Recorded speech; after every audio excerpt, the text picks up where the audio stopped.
Sejak dahulu hingga kini, sampah terus menimbulkan persoalan di tengah masyarakat.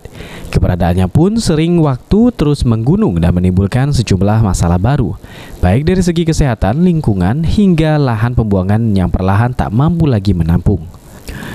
Mengatasi hal tersebut, TPS 3R Selayur Jaya yang berada di Jalan Insinyur Sutami, Kecamatan Kalidoni pun kini mulai berinovasi dengan cara mendaur ulang sampah.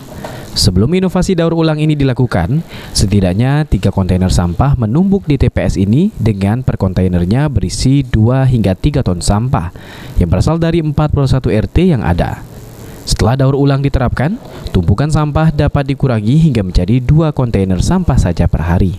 Dalam pengelolaan TPS ini, memang kami juga dibantu oleh CSR PT Pusri dan disuplai seperti bahan baku berupa bahan organik yang kita jadikan pupuk organik.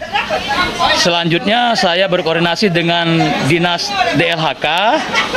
Jadi yang selama ini sampah di TPS Kelurahan Sungai Selayur ini, sebelum dikelolanya TPS ini, ada 3 kontainer per hari. Daur ulang yang dilakukan dengan cara memanfaatkan sampah organik yang ada menjadi pupuk.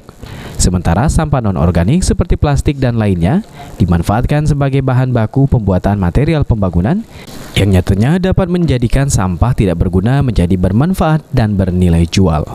Sandi Pratama, PAL TV.